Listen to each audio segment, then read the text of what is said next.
নমস্কার ভিউয়ার্স, আশা করি আপনারা সবাই খুব ভালো আছেন। আপনাদের সকলের সুস্বাস্থ্য কামনা করে আজকের ব্লগ শুরু করছি। ভিউয়ার্স, আজকের এই ব্লগটা বিশেষ কোনো ব্লগ না, মানে আমি বিশেষ কোনো জায়গায় যাইনি। আপনারা জানেন আমি পশ্চিমবঙ্গের বিভিন্ন গ্রামে ঘুরে বেড়াই। বিভিন্ন জেলার বিভিন্ন এই গ্রামগুলো অসাধারণ প্রাকৃতিক সম্পদ এবং প্রাকৃতিক সৌন্দর্যে ভরপুর।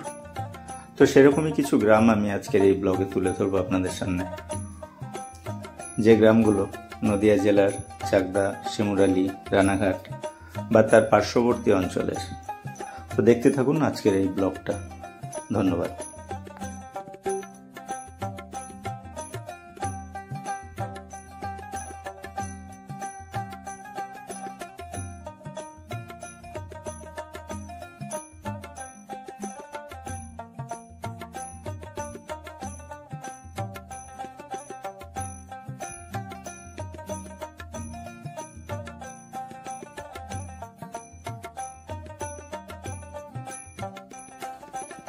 ভিউয়ার্স, এই মুহূর্তে আমি যে রাস্তা দিয়ে যাচ্ছি এই রাস্তাটা রানাঘাট ধানতলা রোড। ধানতলা বাজার ছাড়িয়ে যাওয়ার পর ডান দিকে যে রাস্তাটা চলে যাচ্ছে গ্রামের দিকে, সেই রাস্তা ধরে আমি এগিয়ে গিয়েছিলাম। প্রথমে কামালপুর একটা গ্রাম, তারপরে বালিয়াডাঙ্গা বলে একটা গ্রামে আমি পৌঁছেছিলাম। আমার উদ্দেশ্য ছিল কামালপুর গ্রামে যাওয়া। সেখানে সবচেয়ে উঁচু যে দুর্গা মূর্তি তৈরি হচ্ছে এবছর পূজার জন্য, ফাইবারের তৈরি, সেটা দেখতে যাওয়ার উদ্দেশ্যে বেরিয়েছিলাম। তবে সেখান থেকে আমি গিয়েছিলাম কামালপুর গ্রাম ছেড়ে বালিয়াডাঙ্গা গ্রামে, এবং সেই গ্রামের অসাধারণ প্রাকৃতিক সৌন্দর্য আমাকে মোহিত করেছিল। তো সেই বালিয়াডাঙ্গা গ্রামেরই প্রাকৃতিক সৌন্দর্য এবং সেখানকার মানুষের সঙ্গে আমি কিভাবে পরিচয় হলো এবং তাদের আন্তরিকতা, সেগুলো আপনাদেরকে তুলে ধরব।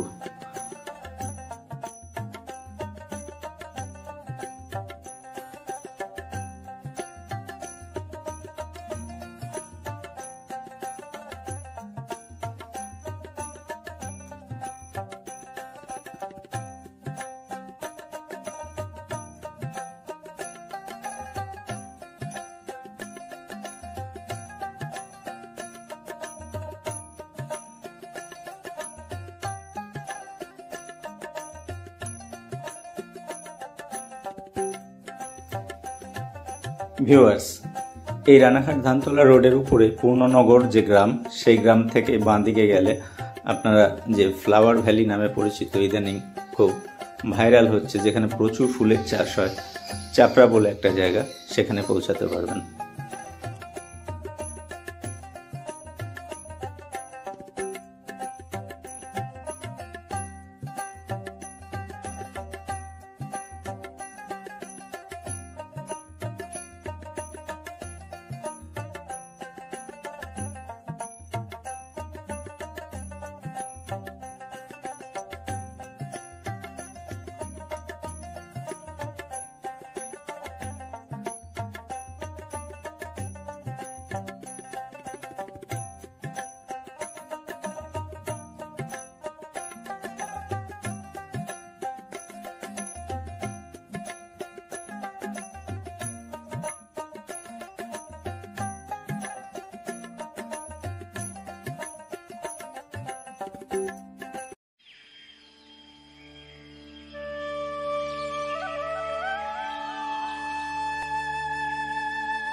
এই মুহূর্তে আমি বালিয়াডাঙ্গা গ্রামে।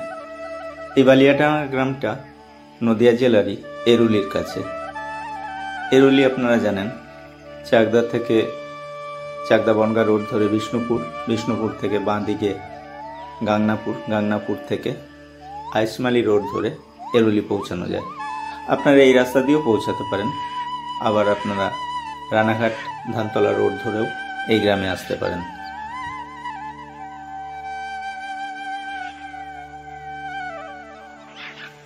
গ্রামে ঘোরার অন্যতম কারণ প্রাকৃতিক সৌন্দর্য তো বটে, সেই সঙ্গে সঙ্গে গ্রাম্য মানুষের সঙ্গে পরিচিত হতেও খুব ভালো লাগে। গ্রামের মানুষরা আসলে খুব আন্তরিক। আমি এখানে যখন ছবি তুলছিলাম এবং ভিডিও করছিলাম, মাঠে বেশ কিছু মানুষ কাজ করছিলেন, তাদের মধ্যে একজন এগিয়ে এসে হঠাৎ একটা প্লাস্টিকের প্যাকেট আমাকে ধরিয়ে দিল। বলল, এখানে যে পটলের ক্ষেত আছে সেখান থেকে যত খুশি পটল তুলুন।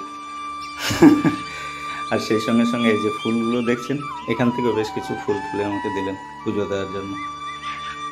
তো এই যে এই ধরনের মানুষ যারা গ্রামে বসবাস করেন, তারা যে কত আন্তরিক হয়, এই গ্রামগুলোতে না গেলে বুঝতে পারবেন।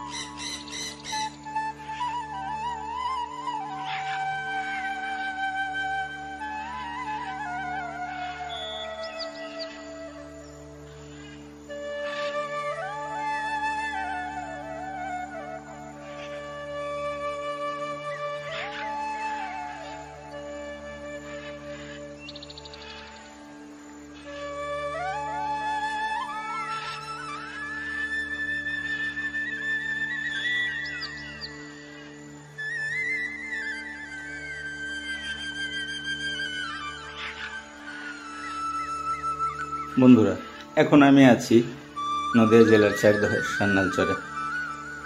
সান্যালচরের এই অংশটা যেখান থেকে শিমুরালির মলিচাগড়ে যাওয়া যায়, এই রাস্তাটা এবং বর্ষাকালে রাস্তার দুধারে প্রচুর জল। এখন এক অসাধারণ দৃশ্যের উপস্থাপনা হয়েছে এখানে। আপনারা আগে যদি কখনো এখানে এসে থাকেন, তাহলে বর্ষায় আসলে দেখবেন একদমই আলাদা রূপ।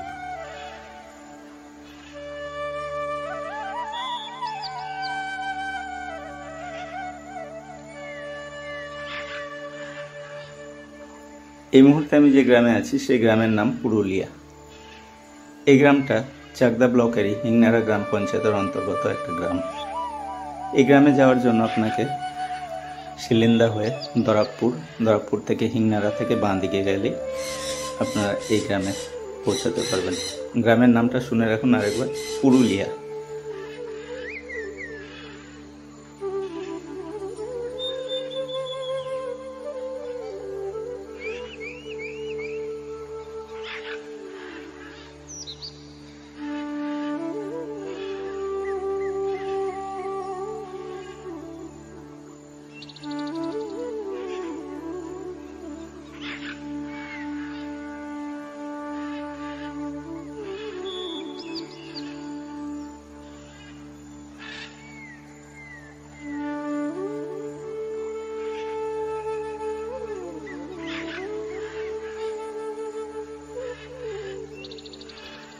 ভিউয়ার্স, এই মুহূর্তে আমি আছি নদীয়া জেলার শিমুরালির গঙ্গাঘাট কালীপুর গ্রামে।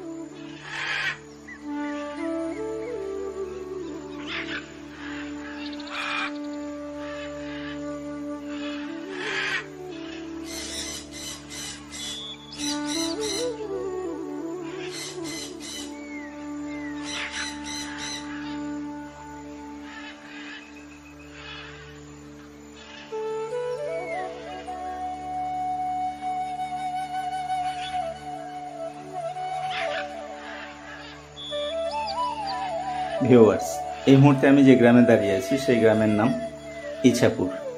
এই গ্রামটা চাকদা ব্লকেরই অন্তর্গত একটা গ্রাম। চাকদা বনগা রোডের উপরে গোড়াচাঁদতলা বলে একটা স্টপেজ আছে, সেখান থেকে বাঁ দিকে মশরা হয়ে এই ইছাপুর গ্রামে পৌঁছাতে হবে। আর এই সামনে যে রাস্তাটা দেখতে পাচ্ছেন, লাল রাস্তাটা চলে গেছে, এই মাঠটা পেরিয়ে গেলে তারপরে যে গ্রাম, সেই গ্রামের নাম খাসপুর।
এই মুহূর্তে আমি রয়েছি খাসপুর গ্রামে। চারিদিকে শুধু চাষের জমি, প্রচুর এখানে পাট এবং ধানের চাষ হয়। তবে এবছর অতিবর্ষণে বেশ কিছু ফসলের জমি নষ্ট হয়ে গেছে। যেমন কিছু কাঁকরোলের ক্ষেত এখানে ছিল, সেগুলো নষ্ট হয়ে গেছে। এখানকার যারা স্থানীয় মানুষ, যাদের জমি আছে এবং চাষবাস করেন, তারা এই অভিযোগ করলেন আমার কাছে যে প্রচুর এখানে ক্ষয়ক্ষতি হয়েছে চাষিদের। তবে সেগুলো যেন কর্তৃপক্ষের কাছে আমি সেগুলো তুলে ধরি, তবে সে ক্ষমতা আমার নেই। এখন এই ভিডিও আমার কতদূর পৌঁছাবে জানি না। যদি কোনো সংশ্লিষ্ট কর্তৃপক্ষের কাছে বা সংশ্লিষ্ট কোনো ব্যক্তির কাছে এই ভিডিও পৌঁছায়, তাহলে তারা নিশ্চয়ই খেয়াল করবেন। গ্রামের নাম খাসপুর, নদিয়া, চাকদা।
নদিয়া জেলার চাকদা হয়ে খাসপুর থেকে একটা রাস্তা চলে যাচ্ছে রানাঘাট বনগাঁ শাখার একটা রেল স্টেশন রায়নগরের দিকে। এই যে রাস্তাটা দেখতে পাচ্ছেন, এই রাস্তাটা যাচ্ছে রায়নগরের দিকে। রায়নগর, গাংনাপুর এগুলো খুব ছোট রেল স্টেশন, রানাঘাট বনগাঁ শাখার উপর অবস্থিত।